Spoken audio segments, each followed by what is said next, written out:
Okay, welcome to the No Apology Podcast. This is episode 30.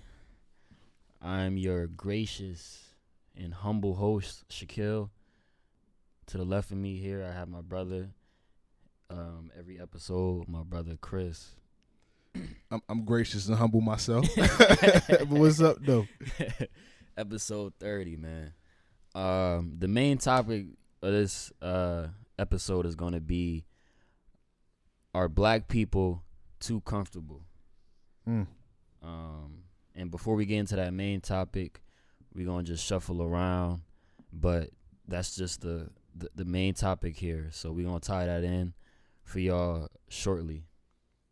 But I was on vacation this week from work. And, well, y'all going to receive this episode on Monday. So the previous week, I was on vacation from work. And, you know, this was, like, different because on the East Coast, well, precisely the New Jersey side of the East Coast, the restrictions got a little tighter. You know, restaurants, definitely. You know, you can't really be out. They close at 10, most of them, or even before 10.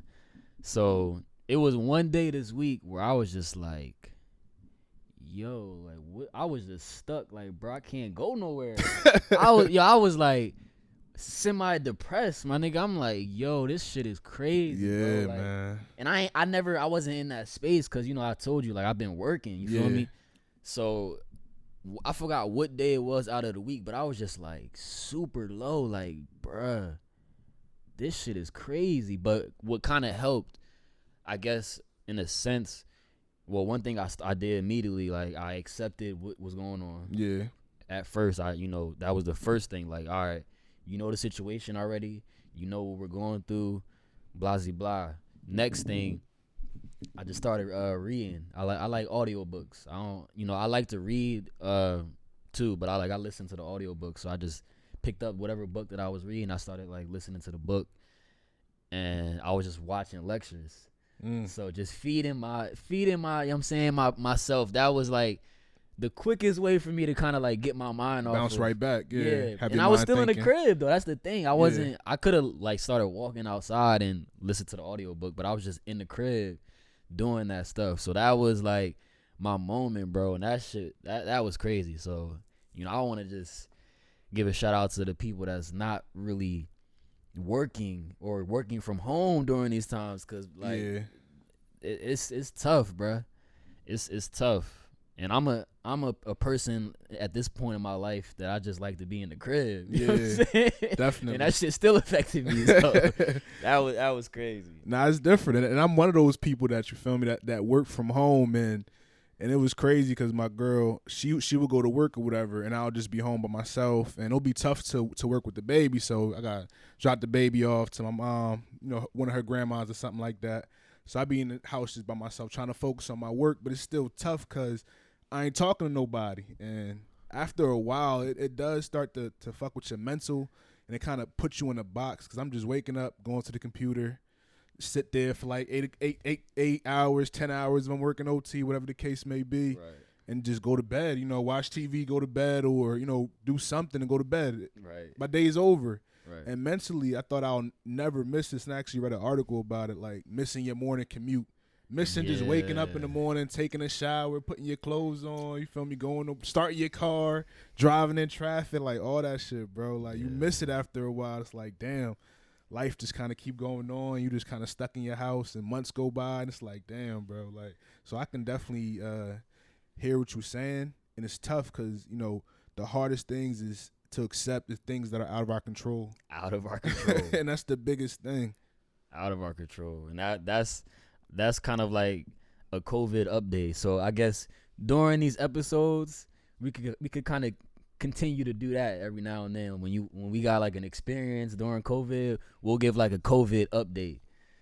I guess in familiar COVID Chronicles. Yeah, the COVID Chronicles. You know what I'm saying? Not even to make a joke out of it, but that is really what it is. It's really just times where it's just like kind of weird for us. So different times.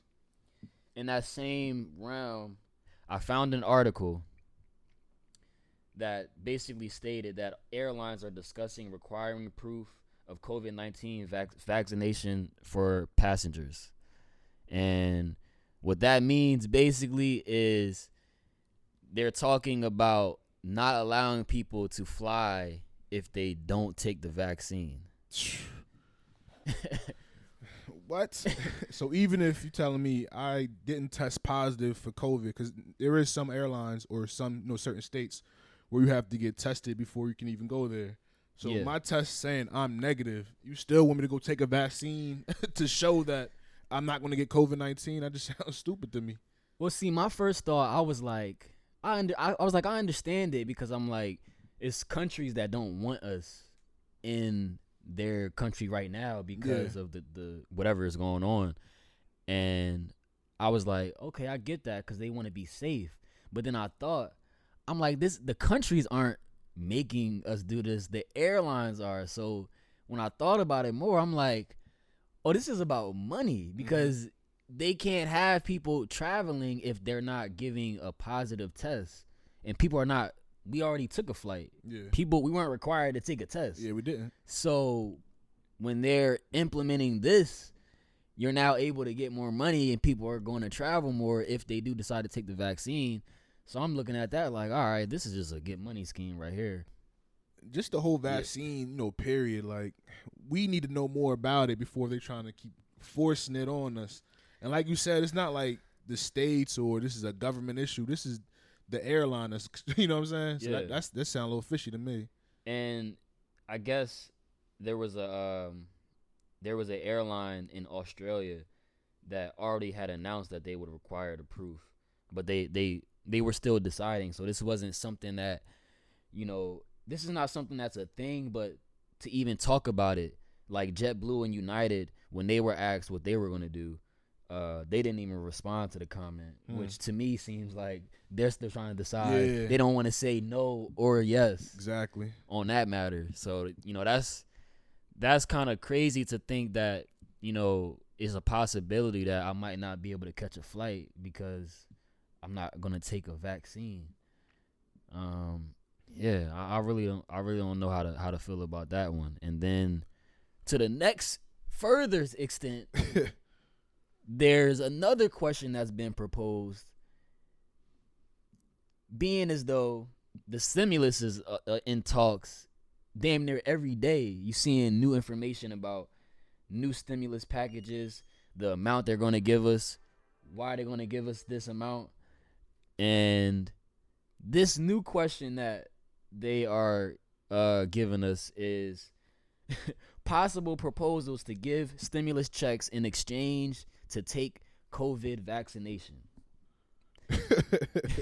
So in small terms, they're possibly thinking about giving us stimulus checks if we take the virus. Take the vaccination. Would this be in addition to the stimulus check they already owe us for free? So forget, you know what I'm saying, the people that haven't even worked, the people that actually need the check. Exactly. Now you're pushing a vaccination on people to get money that the government is already supposed to be giving us.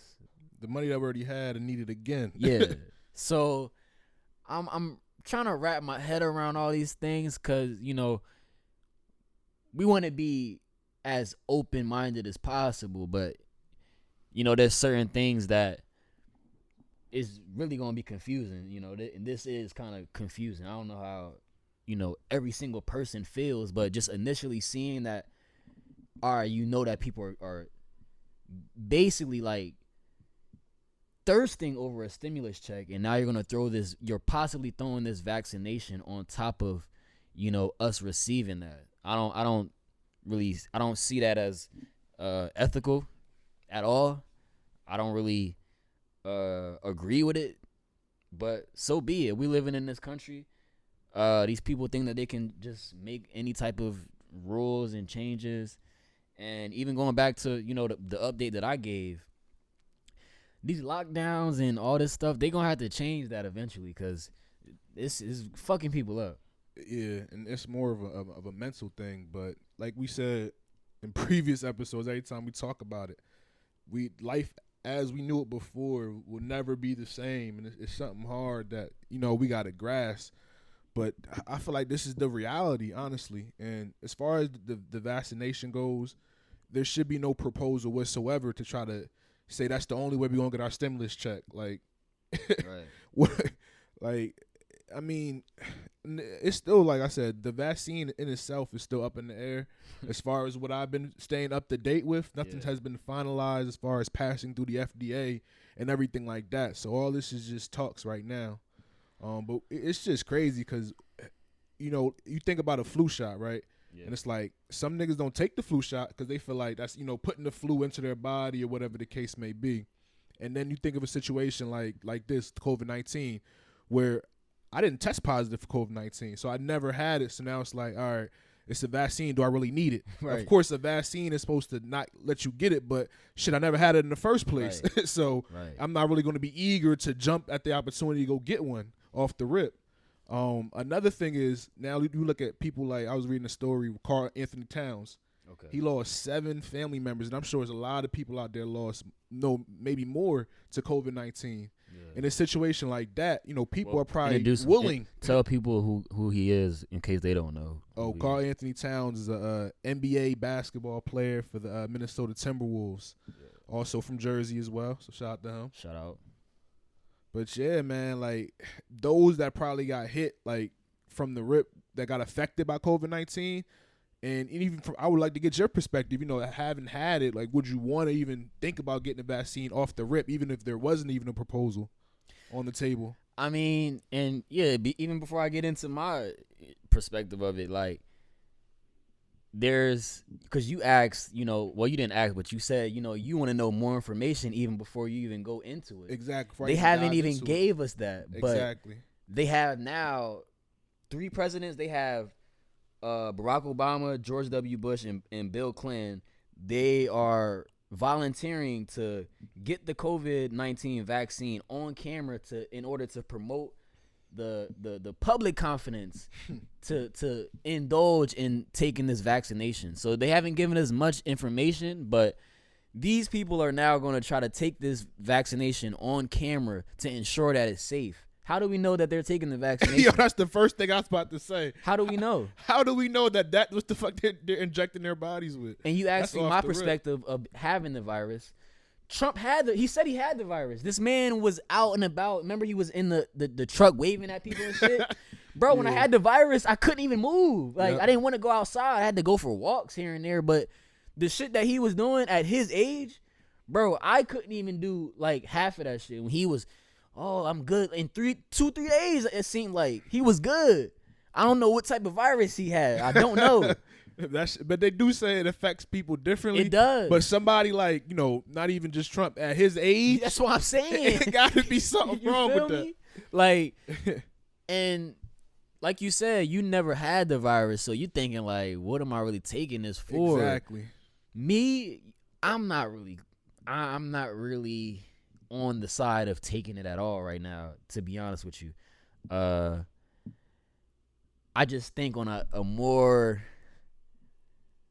I don't know, with this, I don't want to be on like a theory type of vibe, but I'm more on the skeptical side of like, well, what is the real motive behind all this shit? So that's really why I'm kind of against it. It's not much information about, you know, the virus, like you said, but soon, you know what I'm saying, you're gonna be a lot of celebrities promoting this shit. Your favorite rappers. You think so? Of course. Your favorite rap, they're going to help. They already got the 3 presidents, former presidents, talking about taking it on camera. For what? For what? That's true. You think it's money, or you think it's just some type of subliminal messaging that they just want to keep this promotion going? I mean, because COVID-19, like you said, it's a serious issue. It affects the bodies. You feel weak. So the promotion everywhere, the safety of everybody, you know what I'm saying? Yeah. So if there are going to be people that might even have it that will still not even take a vaccine, right, and go outside and, like you said, like be like Trump, shit, right, having it and just being out here, right, and that's putting other people's lives at risk. And I get that. Those need to be the ones to be the first ones to take the motherfucking vaccine, right, if there is one. But like to what you said, we need to have more information. We need to see more testing, and by the president's taking it first, we don't know what the fuck they really getting. Right. Is it going to say COVID-19 on the bottle, or is it going to be some water, or is it going to some be fluid? It might be some fluid. Some for fluid. real. You really never know, honestly, and that's the skeptical, aspect of it. The notion that they're even thinking about not allowing people to fly or not giving a stimulus check unless you take this vaccine is kind of like, well, why you want us to take it so bad? Yeah, that's exactly why y'all so like, that's like at school when they like give you that what is that shit? They give you that the SAT and shit and all that shit, them tests that you gotta take, but not everybody's trying to go to college. But they try to make it seem like you gotta take the shit. Gotta like, take it if you're gonna live life. Yeah, like everybody's not trying to go to college. So it's kind of like the same thing. Everybody doesn't necessarily want what they have to give. So, that's kind of my outlook on it. I think things are pretty much the same as far as to end the year out. With Trump kind of like deciding whether he won or lost the election, that's still up in the air. Yeah. But everything with the vaccination is not the vaccination, everything with like the virus and like the packages to like help us, it's not really that important. It doesn't seem as important to the governments to give us that help, to give us that aid, to be able to just sustain and maintain. Yeah, and it's like you said, it's a mental hardship and a financial hardship as well, because now you're spending money on other things, your bills going up, you gotta buy more food in the crib, like, and they know every American here is living through it, is going through it, like it's affecting everybody in their own way. So man, we need it as a black community. Need some type of stimulus keep coming.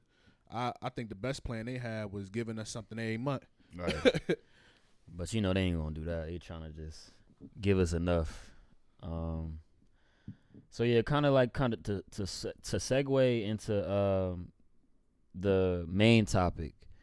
Again, the main topic being, are black people too comfortable? Not this Monday that you guys are hearing this, but the last Monday, black restaurant owner in Dallas, Texas, by the name of Kevin Kelley of True Kitchen. I'm sure y'all all heard about this by now. He owns this restaurant, black man, and as you see in the video, there were a couple times he had to just address a table, and I guess the girls were like twerking or just dancing, and he was off top, because I don't really have to introduce the full aspect of the situation, but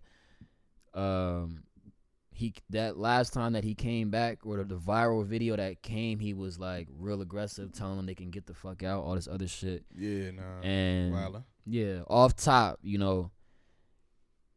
that part of it, was totally out of line. Yeah.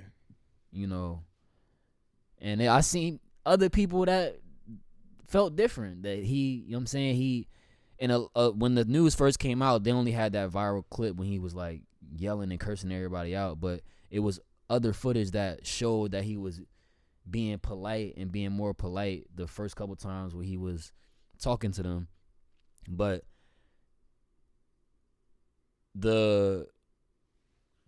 even when you having to repeat yourself, that doesn't give you the right to act out of character and unprofessional, because you're still in a professional setting. You think he just probably lost his cool? Like, yo, can y'all chill? I definitely, yeah. Hey, what the fuck, chill? Yeah, I definitely think he lost his cool. I don't know him, but like, I think he also may have just been passionate about his business. Yeah, definitely. It sounded like that. But I don't think that he should, or men in general should ever, talk to women like that. Being able to hold your composure and be able to communicate whatever you're trying to say is, one thing, But also on the flip side, being able to receive that information is another. And it was a lot of like man versus women things going on when this came out. Like, men don't want women to have fun, and all these other like just like gender divides. And I that's gonna continue to set us back as black people, as long as we continue to like allow situations like this to divide us as a whole collective of people. Because I think what a lot of people don't understand with situations like this, there's a certain part of like the culture, I don't know what to call it, whether it's the turn up culture or whatever. There's a certain group of people in that culture that don't see anything wrong with anything that they do. They're against correction. But I mean, was twerking like the biggest thing he was mad at? Because twerking is modernized these days. Yeah, the white people love twerking. I think, and his business is on his business is in the business district in Dallas. Okay, it's on the business district, so it's not it's a like nice establishment. Urban. Yeah.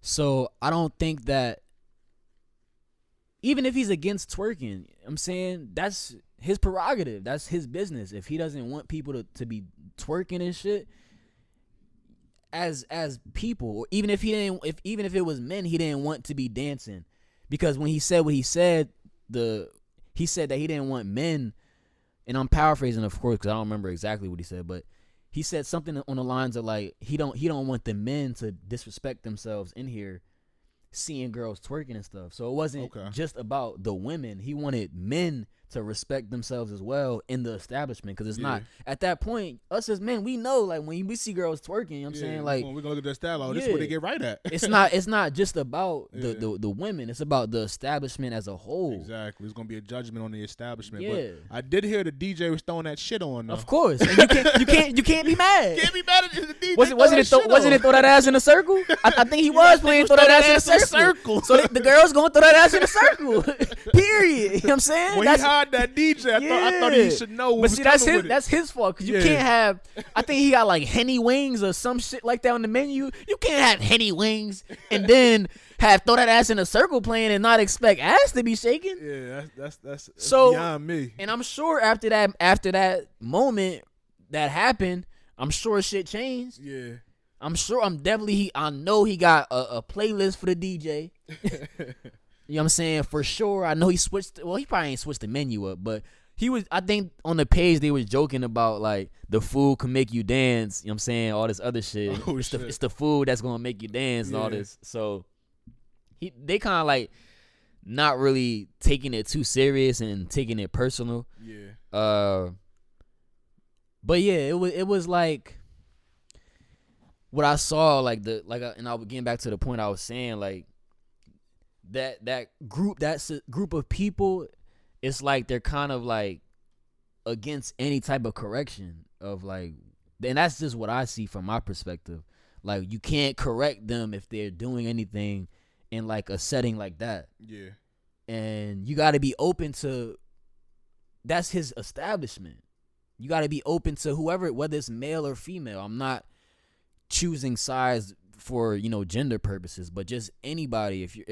If we're at fucking Ocean Prime and, my pants is sagging and the owners say, yo, we don't allow that here, pull your pants up. You know what I'm saying? Like, first time I'm gonna pull my pants up because I came all the way out here. I'm trying to eat. So I'm not gonna try to argue or be like, why we can't do this? Like, everybody else sags everywhere else. Like, that's just what he's talking about in his establishment. And actually, when I went to Ocean Prime, I had a hat on. They told me to take my hat off. You know what I'm saying? I took my shit off. Yeah, you gotta respect the establishment. I think that's one thing he just wanted to put the pressure on. But one thing I can say is that no matter how polite he was, once you start talking down on him, all that shit go out the window. Yeah. He could have definitely went about it in a more professional manner. I get where he was coming from. If it's your establishment, your rules, but it's the way you kind of go about it. Of course. And I think that's why it went so viral, because you could tell boy was off his rocker right quick. Like, he got mad. Like, he really got upset. Yeah. I don't know how you get upset like that. That it's mass being thrown in the circle, but You know what I'm saying? Like you said, he has his type of integrity that he may want to maintain in that type of environment or whatever the case may be. He didn't want people to get the wrong impression of him. Mm-hmm. I get all that in a simple mix. But like you said, the certain type of people, our people, black people, when they want to get right, when they're influenced by Henny Wings and music, can you really get mad at them? Yeah. I can't get mad. But at niggas will dance to anything though, so we can't even like kind of just use the music is this. Yeah. Cause niggas would be beatboxing on a table and start dancing. You know what I'm saying? Like we just that creative. Exactly. So I get like the music this, the music that, but it still comes in like a self-control aspect too. Yes. That comes into play because you're still at a restaurant. Like this whole brunch phenomenon, yeah, it's been around for a little bit, but like brunches haven't always been how it is now.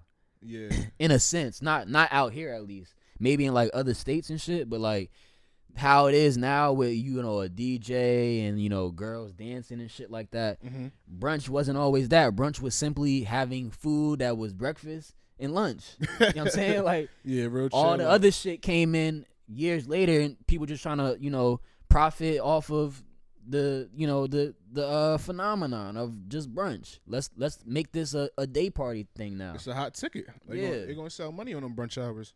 That was just crazy to see. I just think Just having decency in establishment, I don't think that it should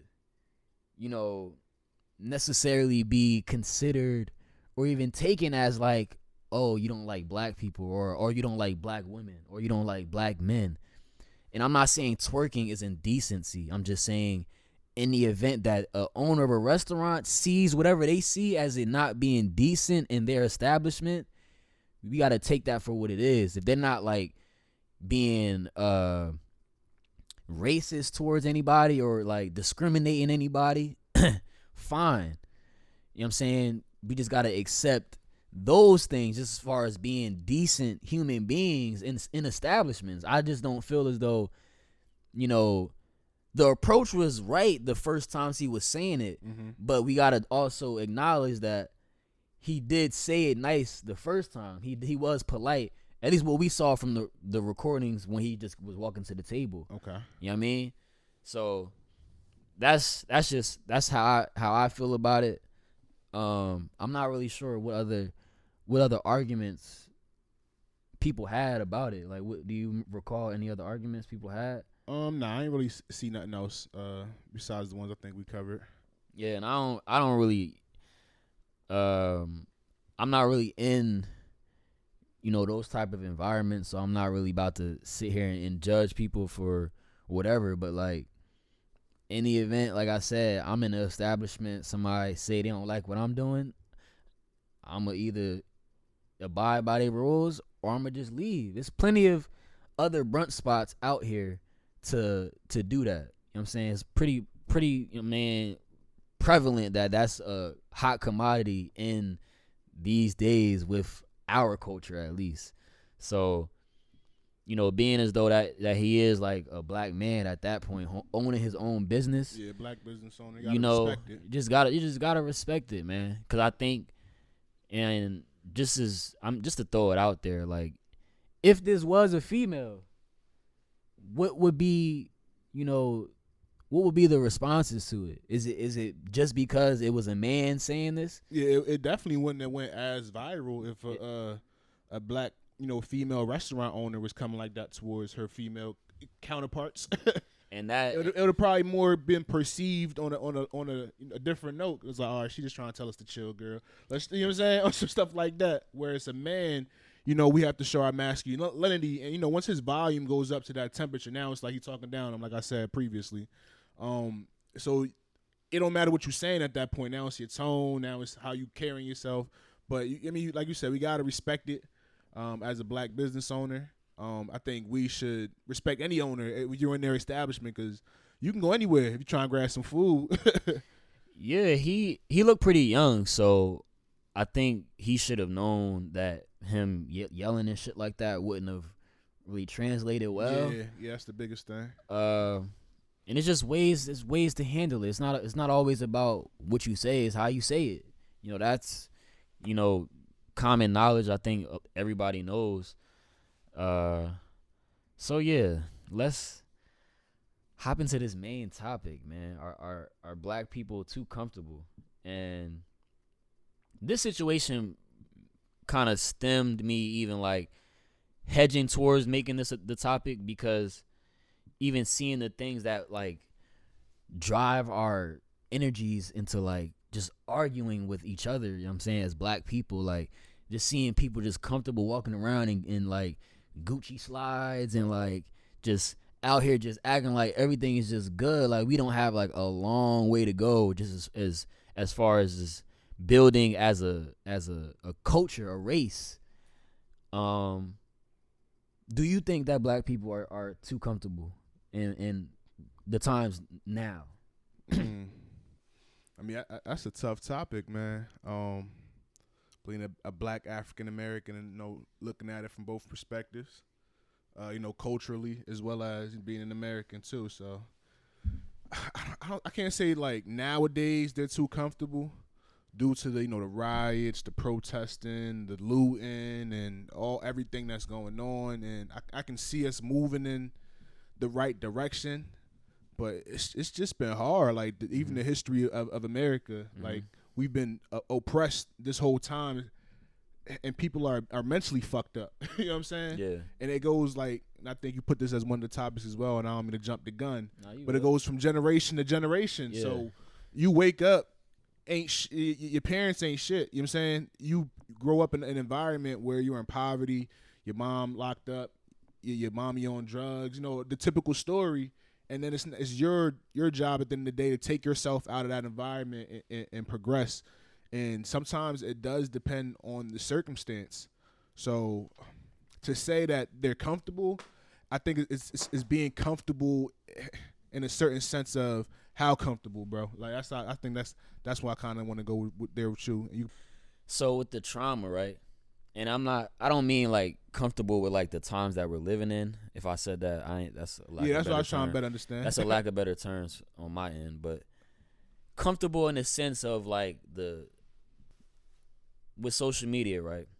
Okay. You got like the TikToks, you got these platforms where like people can go viral, and people could do these things for like 5 days, and if they don't go viral, they feel unaccomplished. I think, there a lot of times we may even, and I'm not saying every single person, but sometimes that we think that just because we're doing a lot means we're getting a lot done. Okay. Like it's kind of like we're like confusing success. We're confusing our physical movements with success.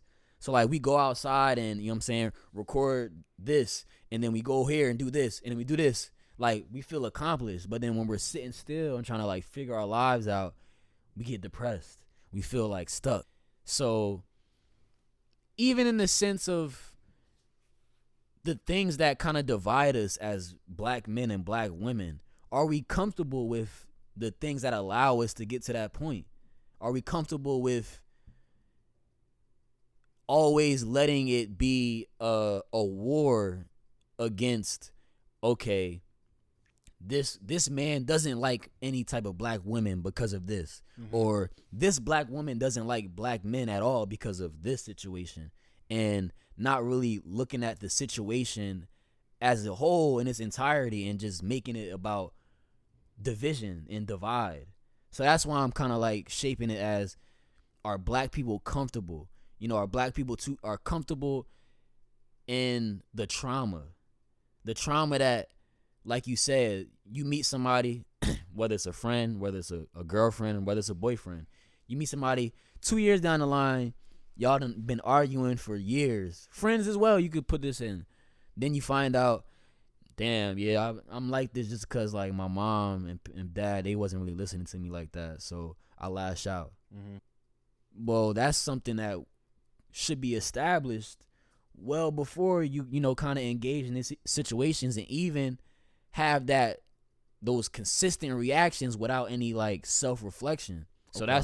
that's where it's like that trauma that comes into play. Like, are we comfortable with like ignoring that shit? Yeah, and I think if you put it in that type of perspective, I do think so. And even kind of going it back to the social media perspective, or even media in general, right now, majority of the news, young adults or even old adults are based upon social media. People are getting their facts on the internet. You know what I'm saying? Or not even the news is already biased, so we ain't even gonna talk about the news. But sometimes there'd be like misleading topics on the internet, different articles. Everybody got their own opinion. Should be on a podcast. This is our opinion. You know what I'm saying? So I think now we're just too comfortable accepting things as what they are. Like, we're not doing the background knowledge or learning the history or, digging deeper into the person, even from the complex of knowing your friend and knowing that their parents, put them through that. Like, learning how to talk to people, having communication issues and things. So, yes, people are not communicating. So, yes, we are being comfortable because we're not using our human intelligence as it's intended, because we rely too much on devices. You feel me? Yeah. Rely too much on instant gratification, instant knowledge, or whatever the case may be. So that's just ill. And elaborate on that, the instant gratification, because I think that's important. Speak more on that. Just the instant gratification is just, like you said, going outside and recording yourself and then putting it out there to seeing who's going to look at me or who's going to know what I'm doing, or, you know what I'm saying? That gratification into knowing that I'm doing something right. Like, I did this today. I put myself out there today, so I accomplished something. Right. But really, I ain't do shit, but just, you know what I'm saying? Yeah. But mentally, I think I did something. Right. Because you're moving. Because you're moving, exactly. Yeah. And even like when we talking about like the former presidents, like all these rich people, I was having a conversation prior to this, and I noticed that like a lot of these rich people, like Jeff Bezos and all these people, they'll like during this whole police brutality time of this year, like they would donate money to HBCUs. Yeah. But these same people, you can see on YouTube of them telling people that like how college is not, or college degrees aren't really that worth it. A lot of rich people, not every rich person has a college degree. So how I interpret that is, a lot of these people that have these companies like a Jeff Bezos, they donate to these people so they can have access to it. Because if you donate to these Howard universities, why wouldn't they then send these graduates to then work for you? And these are highly established universities. But tying into the topic here, it's like they know that well to then donate and give money so they can then profit from that, in the sense of allowing black people to work for me that graduated from these HBCUs. But when do we do that? When do we invest in each other? Even on an average, I think if somebody sees you struggling, right, on an average, I would like to assume that somebody would just give you money. Like, if you need like $200, $300 and you struggling, people will just give you money. And they won't tell you how to get money. They won't try to help you to never be in that situation again. I think those are things that, are more important than just, oh, let me just give you this money. Because a lot of times what I think is, it's a competition aspect in there. You don't want somebody to be better than you. You don't want to give somebody that full knowledge, that full game, because you're afraid of somebody being better than you. And that's just us being black. So I'm not even talking about people. I'm just talking about black people. And if you're not black listening to this, you can probably even like use this with your own ethnicity. But I think a lot of times we're in competition with each other. Yeah. And it's crazy. It really is, a lot. And maybe it just comes from, not having a lot. Yeah. That you probably hit the nail on the coffin with that. And I think that just goes on, wanting to be better than the next man type of mentality that we come with, wanting to be more stylish or have the upper edge to say that you're doing better than the next man. So you hit some really deep topics just now, my brother. No, seriously, it's like people would rather give you money than to show you ways to improve, and it's really like a miseducation that not only that we're being miseducated, but we're also miseducating each other for real in a sense. And it's like we don't even know that, but like we're arguing about things like this whole truth situation, just truth kitchen situation, to then further divide us, you know, as a gender. Yeah. You know, like I love black women, you know, I love black women to the death, but I'm not against critiquing them. Like I want black women to critique me as well. If I'm like doing something or I say something wrong in public, you know, critique me, you know, respectfully. I'm open to that. But I hold women to a stature where I always think of them in a good light. So and I'm not referring to this situation, the truth situation, just in general. Like if I see something that, you know, could be fixed or solved, being as though I'm a man, it shouldn't be ignored. It shouldn't be, you know, ignored just because I'm a black man saying it to a black woman. Now, if I'm being disrespectful and I'm not really like, I don't have good intentions behind what I'm saying, by all means, ignore what I'm saying. But if I'm genuinely trying to help, you know, that's something that I feel as though, you know, on both aspects, black women coming to you and trying to help you with something, listen, ask questions. Both sides. It's not like one person is doing more than the other or anything like that, because we've both struggled. Men and women have struggled, you know, in these times, whether you're talking about right now or whether you're talking about years, you know, slavery times. And I think even even have a debate about who struggled more. Yeah. I mean, I think the media does that a lot too, that to cause that separation, and that shouldn't be the case. And just to jump like kind of back to a topic that you had mentioned earlier about, you know, maybe not all black people that didn't have anything, and just to kind of even go back to the whole Truth Kitchen situation, I think money doesn't really necessarily change people. It just makes people become their better self. And by not having something, when you actually get it, you know, you kind of want to splurge a little bit, kind of want to have fun with it, and it kind of takes you out your comfort zone, but at least it makes you be your true self. So even when it comes down to the situation of twerking, those women, and I'm not even to say women in general, maybe have been their true selves, you know what I mean? Just to be in that environment, they were still being themselves, as in they've done this shit anywhere, but they never been in a type of environment like that to know that we're not supposed to be doing this. And it's a mental thing too, and it kind of goes back to how you're raised and how your family has certain expectations of you. Sometimes people live where their parents have no expectation whatsoever of, you know, what type of influence or what type of culture or what type of knowledge they should have. Mm-hmm. So people, for the lack of better terms, don't have no home training. Yeah, and it's tough to say that, but you know, it's that's just a great ass point, bro. Yeah, that's a great point. I don't mean to cut you off. I just wanted to throw that out there. That was a great ass point. I ain't even. Yeah, that's. Go ahead, proceed.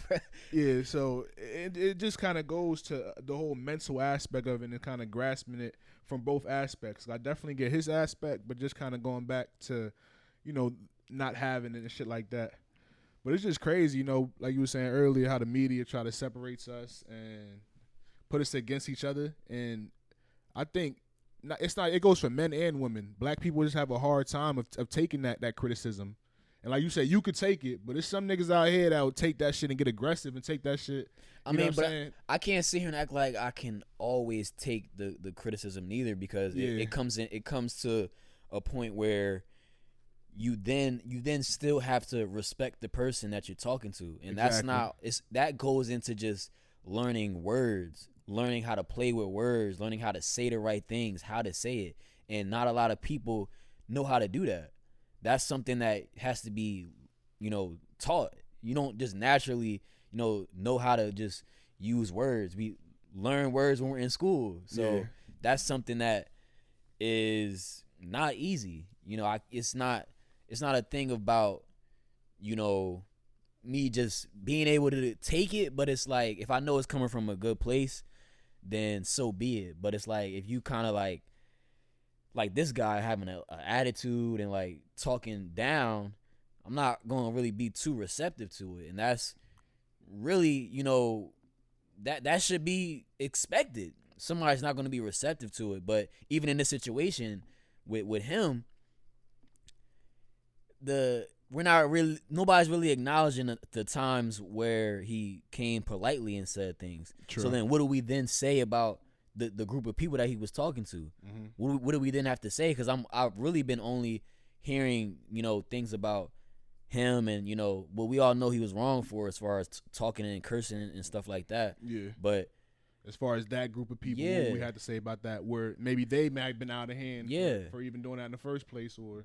But I didn't see their reaction. That's one thing I would say. Did they tweak on him? Like they started yelling? No, I don't think. But I think it was I don't think it was the reaction. I think it was the lack of reaction. The lack of listening to what he was saying and then having it go further. Yeah. So to ignore him in the first place. Type shit. So from that point, and I think it comes with cancel culture as well, because with women, black women, specifically, maybe like. People tread lightly with saying certain things publicly. Yeah. I guess that's just the times that we're living in. I can't really say I agree or disagree. I don't really like cancel culture because it kind of shuts people's voices off, and it doesn't allow you to then really listen and understand. That's another thing too. People don't really listen to what somebody's saying. They usually just project what they think you're trying to say. So if I'm sitting here saying, yo, Chris, I just want you to, speak up more a little bit, just talk a little bit louder. Oh, man, you trying to control what I do. You trying to control this. No, bro, you're projecting that on me because you think that's what I'm just telling you just to speak louder because I can't hear what you're saying. Yeah. You know what I'm saying? Like, we don't really do that. So with this whole cancel shit and culture and all that, it's like we're looking to hear like what doesn't sound right. Like it's not even like, all right, he could be right about what he's saying, but what doesn't sound right that this person or this individual is saying that we could be like, nah, we don't even agree with that. We can't even have an open dialogue about what this person is saying because he's talking about this group of people or this person. And that's tough. Just black women and black men alone, I think a lot of us are silenced. I'm not going to sit here and say one is more silenced than the other, but I think just how it's looked at just in the public world, society, when we're around other cultures, other races, we kind of like got to be on edge and kind of like watch, especially in the workplace, being black. Come on, man. Come on, man. And women are more agreeable in a sense, so they're more able to just agree with things, where men, we're more aggressive. Yeah, we're more like, nah, I'm not really with that. So I can see that being as though why black women will get taken advantage of more or exploited more. But I think on the flip side, black men are just labeled a certain way based off of that just bravado. Yeah. So, it's a double-edged sword, and I think the dialogue is important.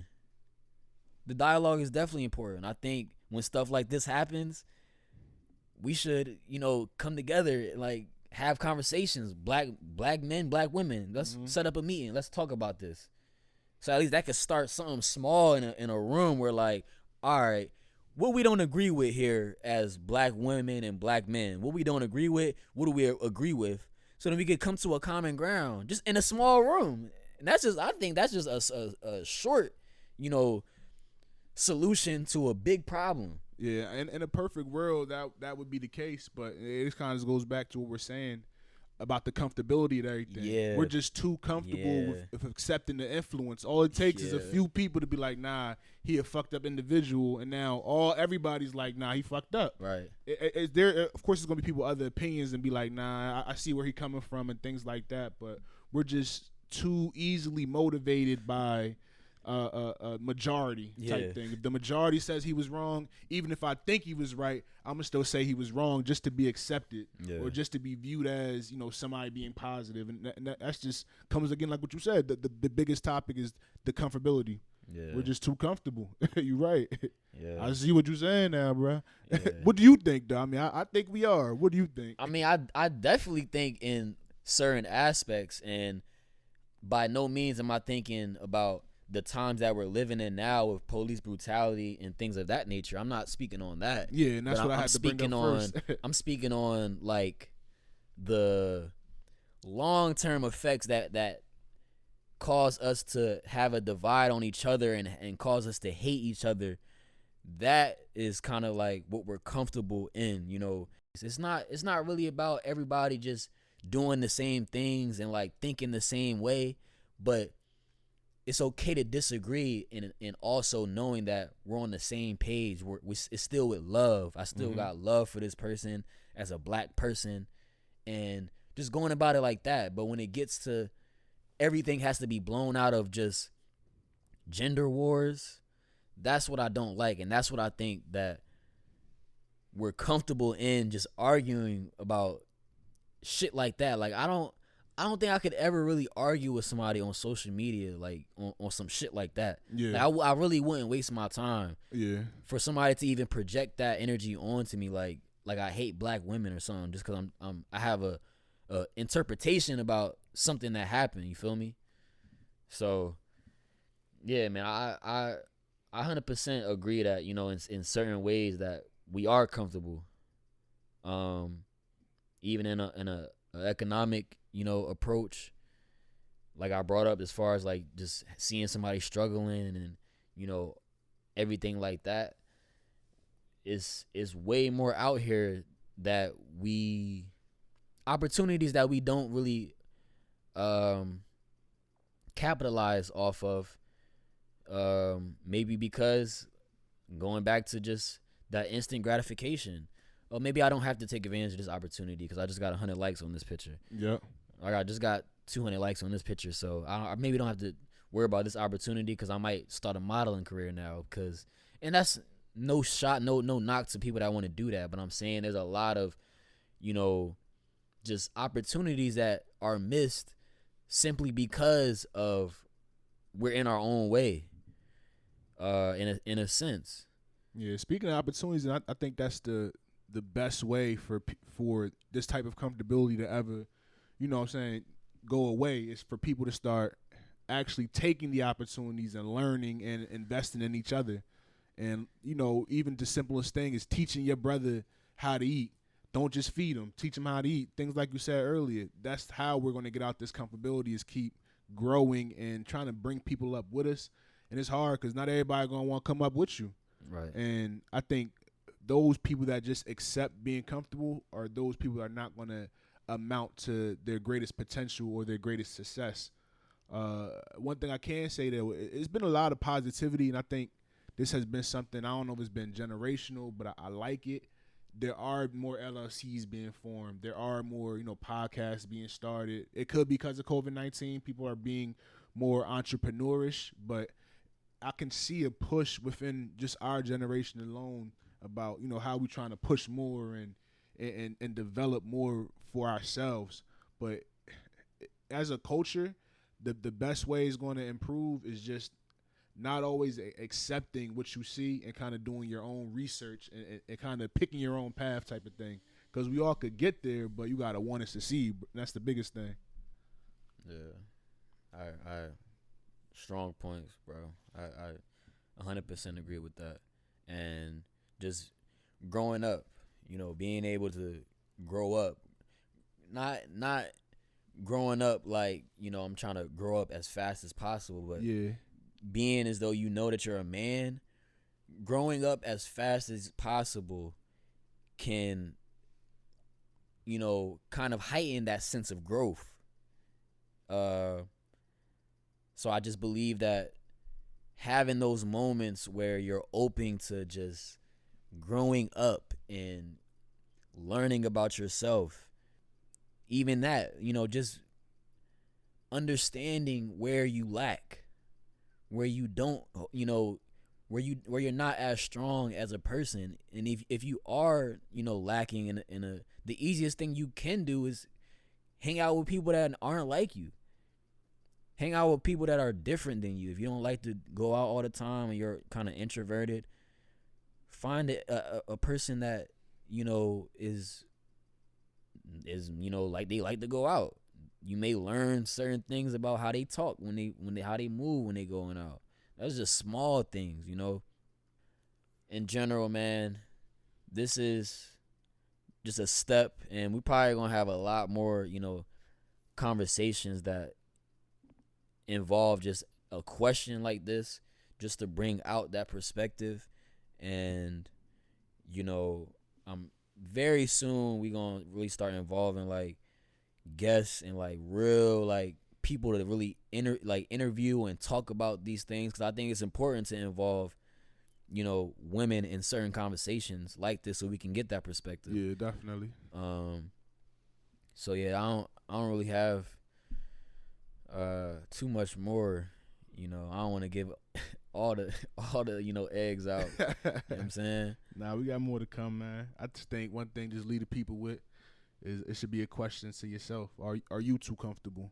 Yeah. And I think that's something that we need to ask ourselves every day, for real. I agree, man. Just want to thank all the listeners again, always. Share this podcast with, everybody